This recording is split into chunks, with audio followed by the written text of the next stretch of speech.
No próximo capítulo da novela Dona de Mim, o clima pega fogo e as emoções saem do controle. Tânia flagra Jaques e Filipa juntos e o impacto é devastador. O sorriso trocado, o toque leve nas mãos, a cumplicidade disfarçada, tudo explode na mente da mulher como um alerta de traição. Atordoada, ela tenta disfarçar o abalo, mas Ricardo, sempre observador, percebe. O advogado, porém, não se incomoda por amor, e sim por orgulho. Ver Tânia vulnerável o irrita profundamente, como se perdesse uma peça valiosa no jogo que acredita dominar. Antes de continuar, clique no botão de gostei, se inscreva no canal e comente de qual cidade você está assistindo a novela. Enquanto isso, Jaques, com sua máscara de serenidade, conversa com Danilo e deixa claro o que deseja. Um espião infiltrado na Boaz. O empresário, movido por desconfiança e sede de poder, oferece ao rapaz a chance de ser seu informante. Danilo, sempre disposto a lucrar com o caos, aceita o acordo, consciente de que está entrando em território perigoso. Mas é Tânia quem rouba a cena. Tomada por ciúme e fúria, ela perde o controle durante uma discussão com Ricardo. Em um impulso impensado, o algema e o encurrala.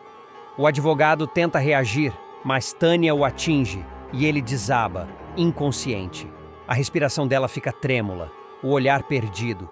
Pela primeira vez, Tânia percebe que atravessou um limite sem volta. No dia das lutas de kickboxing, a tensão muda de foco. Heidegger comenta com Bárbara que está de olho em Lucas e o olhar da jovem denuncia o interesse. Riane aparece para visitar Cami e Léo observa tudo com ironia, tentando disfarçar o incômodo.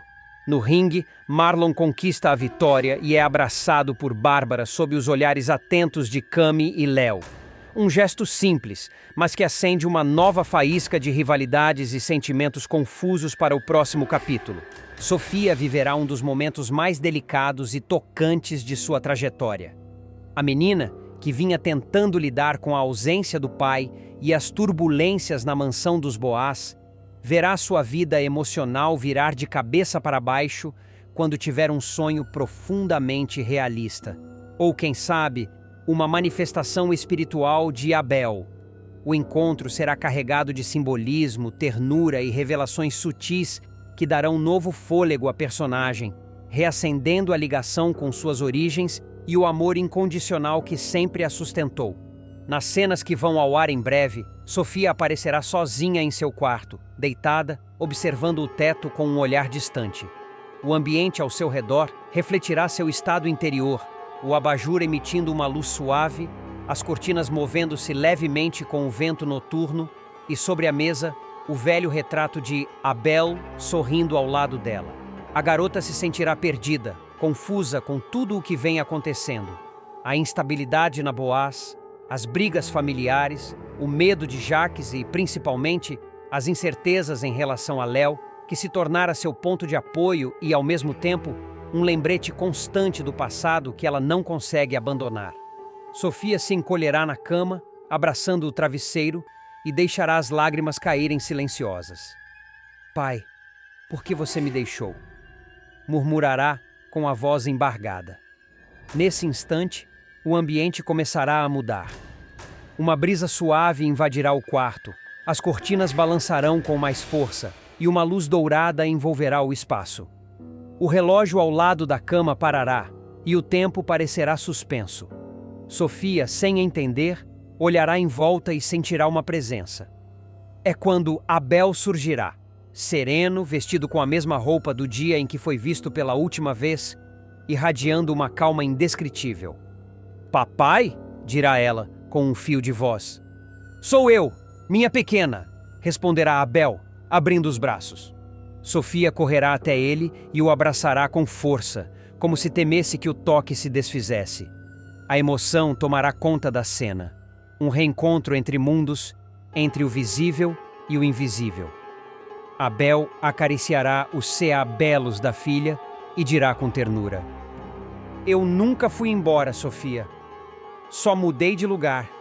Sempre estive aqui, olhando por você, orgulhoso da menina corajosa que se tornou. A menina soluçará, dizendo que tem medo de perder tudo de novo. Medo de Jacques, medo de voltar para a mansão, medo de que o amor de Léo desapareça como um sonho. Abel sorrirá, paciente, e colocará a mão sobre o coração dela. O medo é só a ausência da fé, minha filha. E a coragem... a coragem é o presente mais bonito que você herdou de mim. Nesse momento, algo chamará a atenção de Sofia. Um pequeno brilho no chão, próximo à cama. Ela se abaixará e verá um dedal de costura, o mesmo que Abel lhe dera anos atrás. Na época, ele contava que o dedal era um símbolo da proteção dos costureiros antigos, um amuleto de quem tecia o próprio destino com as próprias mãos. Com isso, você nunca vai se ferir tentando fazer o certo, ele dizia. Sofia se lembrará da cena como se fosse ontem. Abel sentado ao seu lado, ajudando-a a costurar o primeiro vestido da boneca preferida. Esse dedal é para te lembrar que você é forte, e que quando o mundo parecer cruel, basta fechar os olhos e se lembrar de quem você é. Agora, aquele mesmo dedal, que ela acreditava perdido desde a morte do pai, reaparece em seu quarto, brilhando sob a luz suave da lua. Ela o segura com as duas mãos como se fosse algo sagrado. Foi você quem trouxe isso para mim, não foi? Perguntará entre lágrimas e sorrisos. Abel assentirá, emocionado. Sempre que você se sentir fraca, lembre-se desse dedal. Ele é a prova de que nada realmente se perde quando existe amor. O sonho continuará. Abel levará Sofia até um campo iluminado, onde o céu parece próximo o bastante para ser tocado. Pássaros brancos cruzam o horizonte e o som do vento se mistura a uma melodia distante, talvez a mesma que Abel costumava cantar para fazê-la dormir. A vida vai te testar muitas vezes, minha pequena, dirá ele, olhando o horizonte. Mas nunca esqueça que cada lágrima que cai é uma semente de sabedoria, e cada dor que você suporta é uma prova de que o amor continua vivo. Sofia, ainda abraçada ao pai, perguntará se um dia eles se reencontrarão. Abel sorrirá e dirá: nós nunca nos separamos. Você só precisa olhar com o coração, ele tocará o rosto dela e começará a se desfazer em luz, como poeira dourada levada pelo vento. Sofia tentará segurá-lo, mas sentirá apenas o calor em suas mãos. Não vá ainda, papai! Gritará, mas a voz dele ecoará. Eu estou em tudo o que te faz corajosa. A menina acordará de repente, com o coração acelerado. Por um momento, não saberá se sonhou ou se realmente viveu aquele instante. A janela estará entreaberta e a brisa fria da madrugada entrará no quarto. O relógio, que antes havia parado, voltará a funcionar. O dedal estará ali, firme em sua mão, como uma prova palpável de que o amor transcende qualquer barreira. Sofia o levará aos lábios num gesto de gratidão. Obrigada, pai, sussurrará. Nos dias seguintes, Sofia despertará com um novo brilho no olhar. A tristeza que antes a acompanhava como uma sombra começa a se dissipar, dando lugar a uma serenidade quase enigmática. Léo notará a diferença. O jeito como ela fala, anda, observa o mundo. Há algo nela que lembra a Bela. Uma força calma, um tipo de coragem silenciosa que inspira quem está por perto. A menina, ainda muito jovem, parece ter entendido algo que os adultos ao seu redor ainda não. Que o amor não termina com a morte, apenas muda de forma. Enquanto toma café com Léo na manhã seguinte, Sofia brinca com o dedal entre os dedos. Meu pai está comigo, diz com convicção. Léo tenta disfarçar o espanto, mas o tom firme da garota o comove. Ele me ensinou que a gente pode ser corajoso mesmo quando tem medo. Léo sorri e responde: então você é a pessoa mais corajosa que eu conheço. Sofia retribui o sorriso e pela primeira vez em muito tempo sente-se em paz. Mas a calmaria logo será colocada à prova. Jacques volta à mansão mais agressivo e controlador do que nunca, determinado a recuperar o domínio sobre tudo e todos. A presença dele transforma o ar da casa. Pesado, denso, sufocante. Sofia percebe que o tio tenta manipulá-la, falando de Abel de forma distorcida, tentando convencê-la de que o pai não era o herói que ela pensa. A menina, porém, o encara com firmeza. Meu pai não está aqui para se defender, Mas eu estou, responde, surpreendendo até mesmo Léo, que presencia o confronto de longe. Jacques disfarça o incômodo, mas o olhar dele revela um lampejo de medo. Pela primeira vez, ele sente que a garotinha não é mais tão vulnerável. Sofia o encara com a serenidade de quem já viu o outro lado da vida, e isso o desconcerta. No fundo, Jacques teme tudo o que não pode controlar, e a nova postura de Sofia o atinge como uma ameaça silenciosa.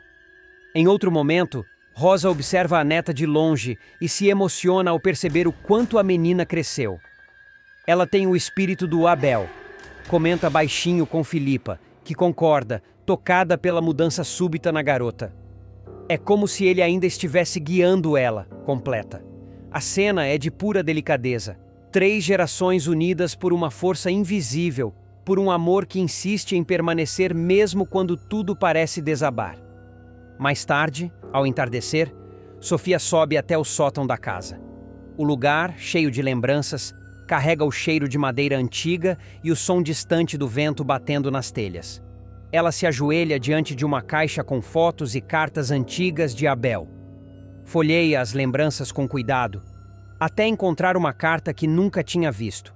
O papel, amarelado pelo tempo, traz a caligrafia inconfundível do pai. Se um dia você sentir que o mundo é grande demais para o seu coração, feche os olhos. Eu estarei em cada batida dele, lembrando que você é minha melhor obra. As lágrimas caem, mas agora são de gratidão. Sofia guarda a carta e o dedal juntos, como quem sela uma promessa eterna. O vento sopra com força, abrindo a janela do sótão, e uma luz dourada invade o espaço, banhando a menina em calor e esperança. O medo dá lugar à fé. A dor se converte em memória boa.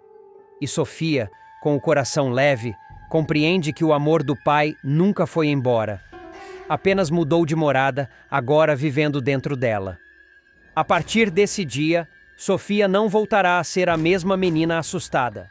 Ela se tornará o reflexo mais puro de Abel, determinada, sensível e capaz de enfrentar até Jacques com uma coragem que desafia qualquer sombra. E quando mais tarde, Léo a observar caminhando pelo jardim com o vento brincando em seus cabelos, ele terá certeza de uma coisa: a Bela cumpriu a promessa. Nunca deixou de estar ao lado da filha. Danilo vai voltar a dar o que falar. O rapaz que nunca se conformou com as decisões recentes dentro da Boaz vai mostrar que ainda tem cartas perigosas na manga. Furioso com as novas regras impostas e revoltado por ter perdido privilégios, o vilãozinho começará a agir com impulsividade. Sua arrogância e senso de superioridade não permitem que ele aceite ser apenas uma peça descartável nos jogos de poder do empresário. Dessa vez, ele vai longe demais e vai cavar sua própria ruína sem perceber. Desde que Samuel assumiu parte das operações da empresa e começou a impor uma gestão mais rígida, Danilo tem se sentido encurralado. Ele não tolera a ideia de trabalhar sob ordens, principalmente de alguém como Samuel, que representa tudo o que ele despreza: competência, lealdade e senso de justiça. E é justamente esse contraste que acende o estopim. Cansado de ser vigiado e sem dinheiro para sustentar o luxo que considera seu direito, Danilo decide agir por conta própria. Em um acesso de raiva, ele invade o escritório de Jacques e exige uma conversa imediata. O empresário, frio e calculista, observa o rapaz com o mesmo desprezo de quem encara um peão fora de lugar. "Você esqueceu com quem está falando, garoto?", dispara Jacques, sem levantar a voz, mas deixando claro quem manda. Danilo, porém, não se intimida. Com um olhar carregado de rancor e desespero, ele joga a bomba. Quer uma quantia altíssima em dólares. Segundo ele, está decidido a deixar o país e recomeçar a vida nos Estados Unidos. "Ou você me paga o que eu pedi, ou eu conto o que sei. E acredite, Jacques, eu sei de mais coisas do que você imagina", ameaça com um sorriso venenoso. O empresário tenta manter o controle, mas por dentro sente o peso da ameaça. Danilo é imprevisível e Jacques sabe que qualquer deslize pode ser fatal. Ainda assim, o vilão experiente prefere apostar no blefe. Você não tem coragem, moleque. Nunca teve. E quem fala demais acaba morto ou esquecido, responde ele, deixando o recado no ar. Enquanto isso, no corredor da Boaz, Samuel observa tudo de longe. Ele havia ouvido parte da discussão por trás da porta entreaberta e percebe que algo grande está para explodir. Sua mente trabalha rápido. Ele sabe que Danilo pode ser a peça que faltava para desmascarar Jaques de uma vez por todas. Com cautela, ele espera o momento certo. E quando Danilo sai enfurecido, o chama para uma conversa. O tom é calmo, quase amistoso. Você parece tenso, Danilo. Está tudo bem? Pergunta Samuel, tentando sondar o terreno. O rapaz, ainda ofegante, responde com deboche. Tudo ótimo. Só estou cansado de ver gente fingindo que é honesta, enquanto enche os bolsos com o dinheiro dos outros. Samuel percebe a oportunidade e decide jogar o jogo. Se é dinheiro que você quer, posso te ajudar. Eu ouvi parte da conversa com Jaques. Sei do valor que você pediu. Talvez eu consiga arranjar o que precisa. A proposta deixa Danilo desconfiado, mas intrigado. Ele não imagina que Samuel já tem um plano armado. Fingindo solidariedade, o rapaz de bom coração promete preparar uma maleta cheia de dólares. Mas é o seguinte, diz Samuel, se você quer ir embora do país, vai fazer isso do jeito certo. Quero garantir que você nunca mais se envolva com esse tipo de gente. Danilo acredita ter vencido. Na sua mente, Samuel é apenas mais um idiota tentando parecer justo. Ele aceita o acordo, marca o encontro e, pela primeira vez em muito tempo, se sente no controle. No entanto, o que ele não imagina é que Samuel está prestes a virar o jogo e arrancar de uma vez por todas o segredo mais obscuro da Boaz. Na noite seguinte, o encontro acontece em um galpão afastado, onde o silêncio é cortado apenas pelo som distante de carros passando. Samuel chega com a maleta nas mãos, cercado por uma tensão quase palpável. Danilo, ansioso, observa cada movimento. Aqui está o que você pediu, diz Samuel, colocando a maleta sobre a mesa enferrujada. Mas antes quero ouvir o que você tem para me dizer sobre o que aconteceu com Abel. O nome é suficiente para gelar o sangue de Danilo. Ele tenta disfarçar, mas a voz trai o nervosismo. Abel? Por que você está trazendo isso à tona agora? Samuel dá um passo à frente. Porque eu sei que Jaques tem culpa naquele acidente. E você também sabe. A diferença é que eu quero justiça. E você pode sair dessa limpo se colaborar. A pressão psicológica surte efeito. Danilo começa a andar de um lado para o outro, as mãos suando. Por fim, ele desaba. Tá bom, você quer saber? Fui eu quem ensinou Jaques a cortar os freios do carro de Abel. Eu sabia que ele queria se livrar do velho, mas não achei que teria coragem de ir até o fim. Samuel mantém a expressão firme, mas o coração dispara. A revelação é mais séria do que ele imaginava. Danilo continua, agora tomado por uma mistura de arrependimento e raiva. Eu avisei que aquilo daria errado, mas Jaques não quis saber. Ele me pagou bem para ficar quieto. Depois mandou Ricardo apagar tudo, só que o idiota não apagou o vídeo. Samuel se inclina. Que vídeo? Danilo respira fundo antes de soltar a última bomba. Ricardo gravou Jaques debaixo do carro de Abel, horas antes do acidente. Ele dizia que era apenas uma inspeção de rotina, mas a gravação mostra tudo. Jaques estava suando, com as mãos sujas de graxa, e ainda deu risada quando terminou o serviço. O vídeo ficou salvo em um HD externo. Ricardo jurou que o tinha destruído, mas eu sei que ele guardou uma cópia. Ele sempre guarda. Nesse instante, Samuel percebe que está diante da peça final do quebra-cabeça. O vídeo, somado ao testemunho de Danilo, pode derrubar Jaques de forma definitiva. Mas ele precisa agir com cuidado. Você vai me entregar esse vídeo, afirma, em tom sereno. Danilo hesita. E o dinheiro? Samuel abre a maleta, revelando dezenas de maços de dólares, falsos, cuidadosamente preparados apenas para ganhar tempo. Primeiro o vídeo, depois o dinheiro. Palavra de homem. Danilo pensa por alguns segundos, avaliando se deve confiar. O medo vence a razão. Está bem. O HD está no meu apartamento, dentro do cofre. mas você precisa prometer que vai me deixar em paz. Samuel apenas concorda com a cabeça, mas o olhar firme denuncia que sua promessa tem um outro significado.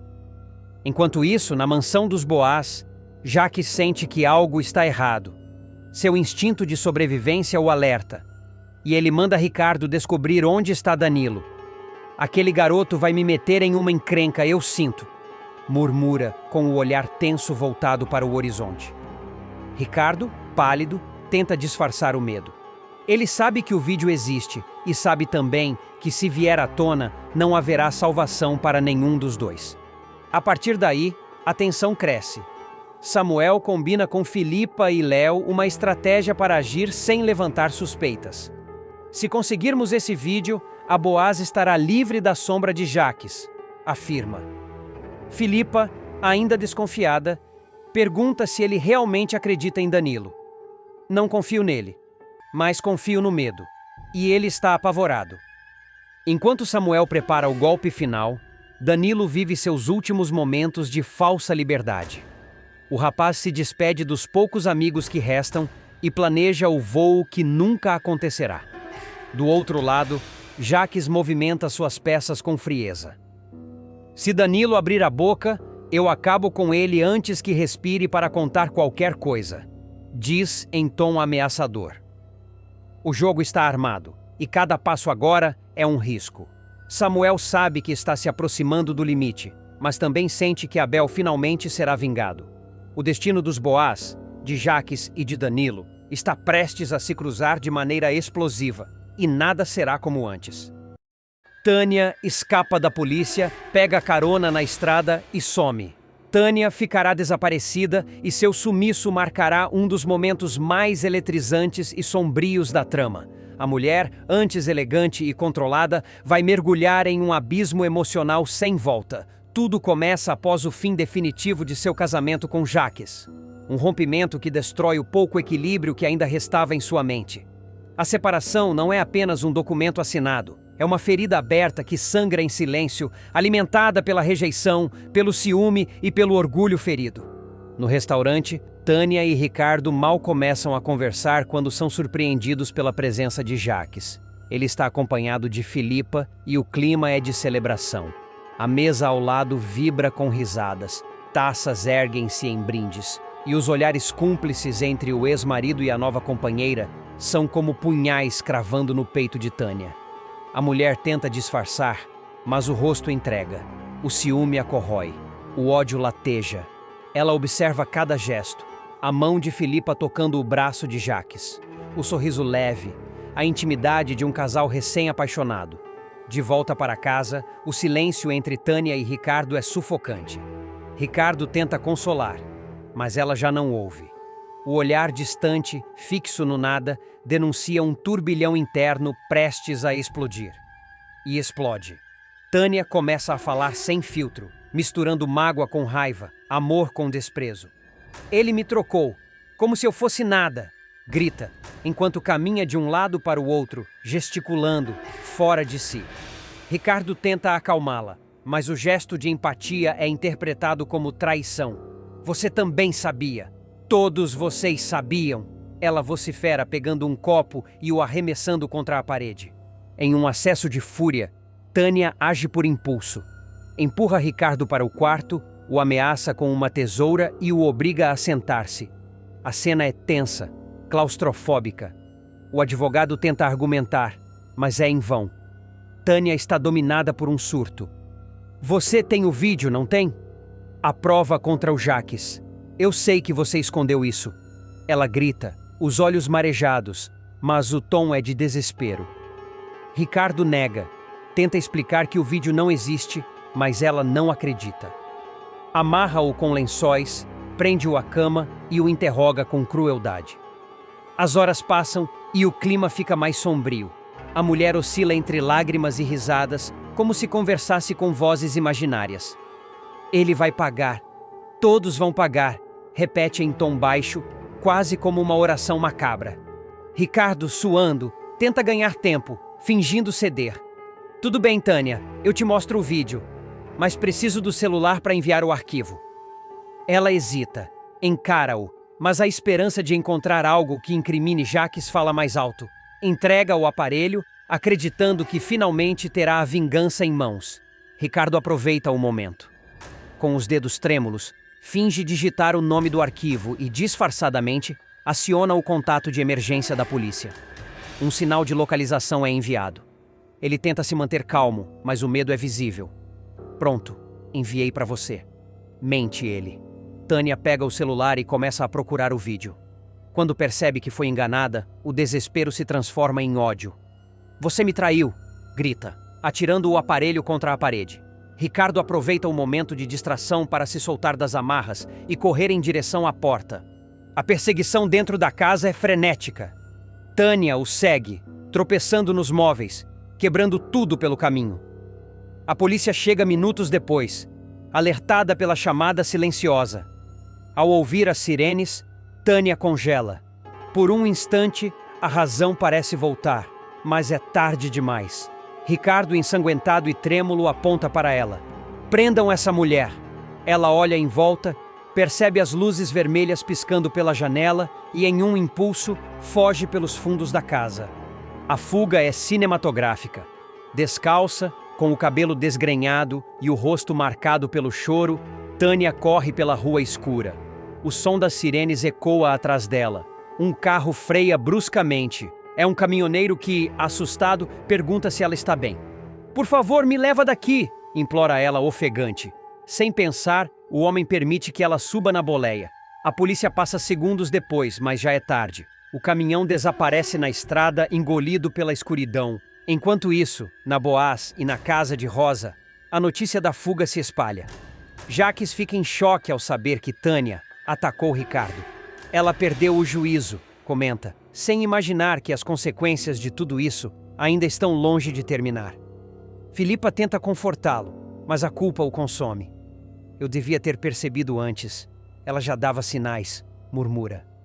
Os dias seguintes são de pura tensão. A polícia encontra o caminhão abandonado em uma estrada secundária, com manchas de sangue no banco do passageiro. Nenhum sinal de Tânia. Rumores se espalham. Alguns dizem que ela foi vista em um posto de gasolina. Outros juram que ela pegou um ônibus para o interior. Há quem acredite que ela tenha se jogado em um rio. Ricardo, mesmo traumatizado, tenta retomar a rotina. Em entrevista à imprensa, diz que perdoa Tânia, mas o olhar perdido revela medo. Ela é doente e ainda está por aí. O público dentro da novela começa a se dividir.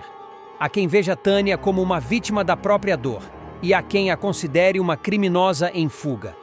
Com o desaparecimento de Tânia, a novela ganha um tom sombrio.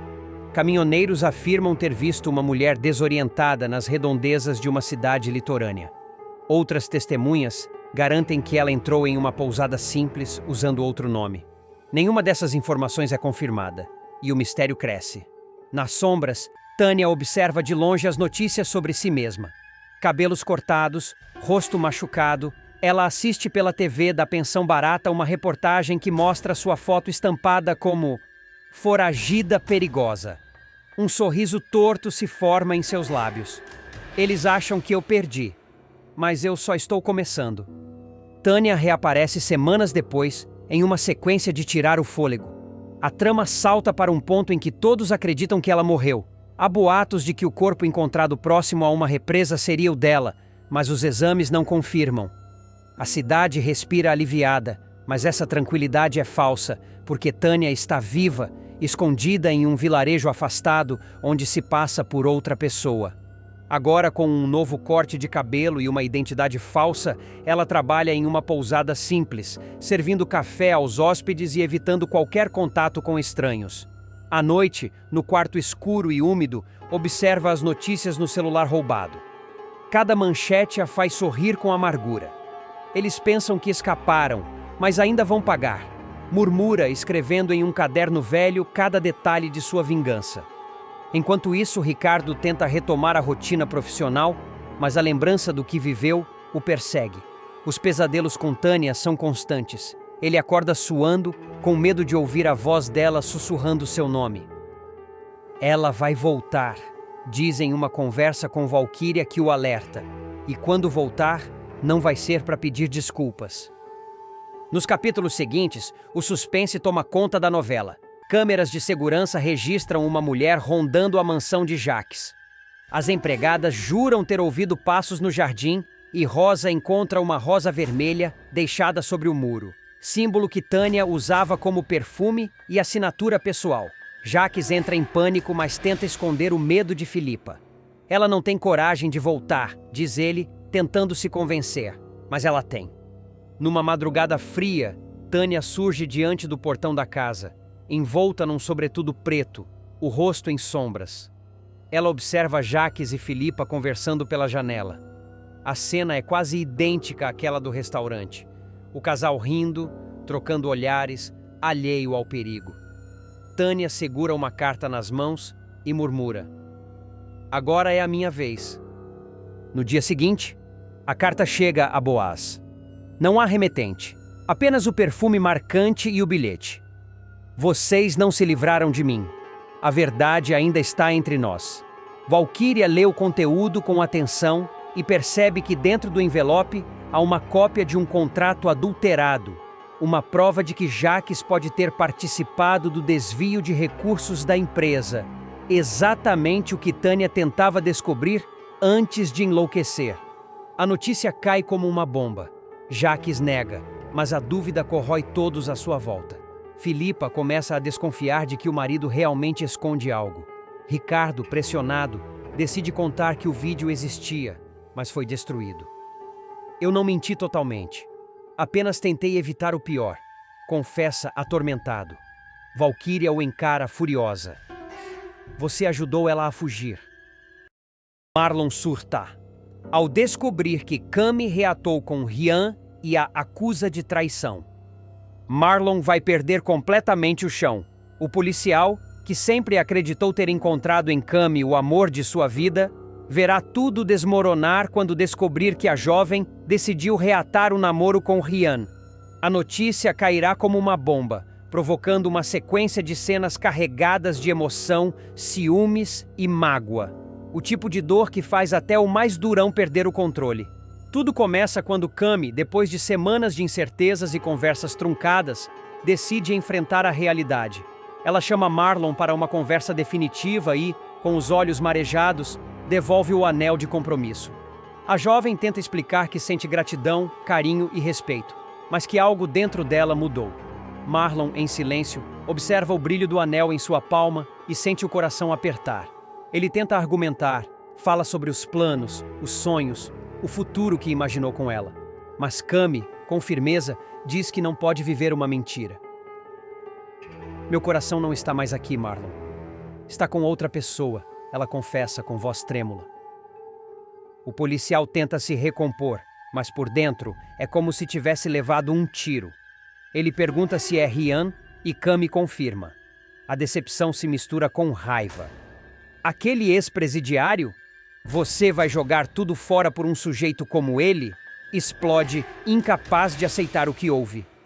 Cami, sem se intimidar, afirma que Rian mudou, que agora é um homem novo e que ela precisa seguir o que sente. Marlon, ferido no orgulho, apenas se levanta e sai batendo a porta. Dias depois, o destino trata de cruzar novamente os caminhos de Cami e Rian. Durante a gravação de um clipe com a cantora Asi, o rapper é escalado para contracenar uma cena de beijo. A produção segue o roteiro, mas o olhar trocado entre os dois revela algo mais profundo. Cami, que assiste à gravação de longe, sente o coração disparar. O ciúme toma conta, misturado à lembrança dos momentos que viveu com Rian. Quando o diretor grita, "Corta!", Rian percebe a presença dela e se aproxima. O reencontro é tenso, carregado de emoções não resolvidas. Eles conversam, falam sobre os erros, sobre as mágoas e percebem que, apesar de tudo, ainda existe amor. Rian segura as mãos dela e diz: "Eu tentei te esquecer, Cami, mas toda a música que eu escrevo tem o teu nome escondido nas rimas." Ela tenta resistir, mas os olhos já denunciam a entrega. O beijo acontece ali, intenso, sem testemunhas além do vento e das câmeras desligadas. Em seguida, Rian a convida para tentar de novo. E mesmo receosa, Cami aceita. Logo, os dois voltam a ser vistos juntos pela vila. Mãos dadas, risadas, trocas de olhares cúmplices. O amor renasce, mas a notícia se espalha rápido e chega aos ouvidos de Marlon. Ele, que vinha tentando seguir em frente, sente o golpe como uma punhalada no peito. Ao ver o casal juntos em público, perde o controle. O olhar de Cami cruza com o dele e o clima fica pesado. O silêncio de segundos é mais ensurdecedor que qualquer grito. Marlon passa a noite em claro. No dia seguinte, desabafa com Jussara, que tenta consolá-lo com palavras duras, mas bem intencionadas. Mulher que troca de amor como quem troca de roupa não te merece, meu filho, diz ela, tentando mascarar o rancor. Mas por dentro, Jussara está com ódio de Cami e promete dar um jeitinho de fazê-la pagar.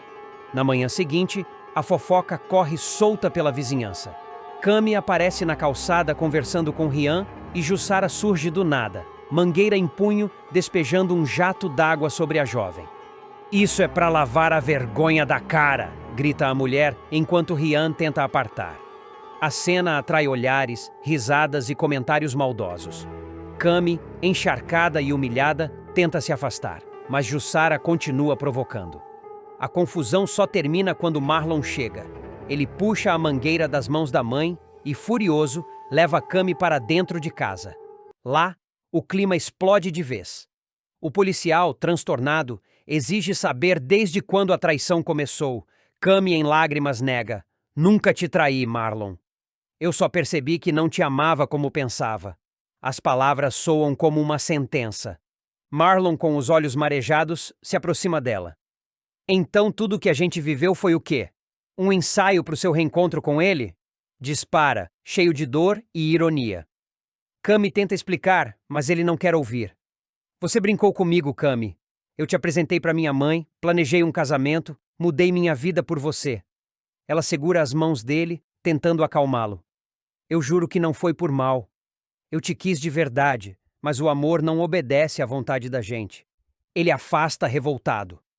Você fala de amor como se fosse desculpa para tudo, mas o que eu sinto agora é só raiva. A discussão cresce, e Marlon chega a socar a parede, num desabafo de frustração. Cami se assusta, mas não recua. Eu também tô sofrendo, Marlon. Só que não quero viver uma mentira. Em meio à tensão, o silêncio toma conta. Marlon, respirando fundo, encara Cami e pergunta: Você o ama tanto assim? Ela hesita, mas responde: Sim. É o golpe final. O olhar dele se apaga, como se uma parte do que era morresse ali. Pouco depois, ele sai, sem olhar para trás. A rua parece girar. Ele caminha sem destino, com a lembrança do sorriso dela com Rian ecoando na mente. Na delegacia, os colegas percebem o abatimento. Problema em casa? Pergunta um deles. Marlon só responde: problema no coração. Enquanto isso, Cami tenta retomar a rotina. Mas a culpa pesa. Mesmo sabendo que seguiu seu sentimento, o modo como tudo aconteceu a deixa atormentada. Rian tenta animá-la, leva flores, compõe uma música em sua homenagem e a apresenta ao vivo no show. Essa é para quem me ensinou que o amor não tem passado, só recomeço, diz ele no palco. A plateia vibra e Cami sorri, mas no fundo, algo ainda a inquieta. Marlon de longe assiste ao vídeo do show nas redes sociais. O sorriso de Cami e Rian juntos é como uma ferida aberta. Ele fecha o celular e desabafa com Jussara. Ela parece feliz, mãe. E eu só queria não sentir mais nada. Jussara, indignada, promete: essa menina ainda vai provar do próprio veneno. Nos dias seguintes, Marlon tenta apagar Cami da memória, mas tudo lembra ela. O perfume no carro, a caneca com o nome dela na cozinha, as fotos no celular. Ele chega a pensar em se livrar de tudo, mas guarda o anel, como lembrança de um amor que o marcou. Quando Cami o encontra novamente por acaso, tenta manter a calma. Eu só queria que você ficasse bem, diz com doçura. Ele a encara com voz embargada. Eu só queria que tivesse sido diferente. Ela sorri, triste, e responde: Talvez um dia você entenda. Ele então segura o olhar por um segundo e diz: talvez um dia eu esqueça. E sai, deixando um rastro de dor, lembranças e a sensação de que aquele amor, mesmo acabado, ainda queimava em silêncio. Mas o destino, como sempre, ainda tem cartas a jogar. Mas o destino, incansável em pregar peças, ainda reservará uma última virada para Marlon e Cami. Dias depois, uma batida policial muda tudo. Marlon é designado para uma operação na comunidade onde Ryan grava um novo videoclipe. E o reencontro acontece em meio ao caos. Sirenes, correria, gritos. Ryan tenta proteger um grupo de jovens que filmavam o clipe quando um dos policiais, exaltado, o confunde com um suspeito armado. Marlon, ao reconhecer o rapper, intervém no último segundo e impede uma tragédia. Baixa essa arma agora! Esse homem é inocente! Berra, colocando-se entre Ryan e o fuzil apontado. O silêncio que se segue é pesado. Cami, que estava próxima, corre até os dois, desesperada. O olhar de Marlon e Cami se cruza, e há algo ali que nenhum dos dois esperava ver novamente: respeito. Após o susto, Ryan agradece. Você me salvou, cara. Eu sei que não era sua obrigação, Marlon responde, contido. Era sim. Minha obrigação é proteger. Mesmo quando dói, a sinceridade no olhar dos dois encerra meses de rancor. Cami, com lágrimas nos olhos, apenas sussurra: obrigada. Na delegacia, Marlon entrega o relatório e pede transferência. Preciso de um recomeço longe de tudo isso, diz ao chefe. Ele parte sem alarde, deixando para trás o bairro, a casa e o passado. Mas antes de ir, escreve uma carta para Cami e a deixa com Jussara, pedindo que entregue quando achar o momento certo. Semanas se passam. Cami, em casa, recebe o envelope. A letra é firme, mas triste. Cami, eu precisei aprender que o amor nem sempre é sinônimo de posse. Te amei de verdade e talvez por isso precise te deixar livre. Desejo que o Ryan te faça feliz como eu tentei. O tempo vai curar o que sobrou aqui. Cuida bem do teu coração. Ele é bonito demais para se perder de novo.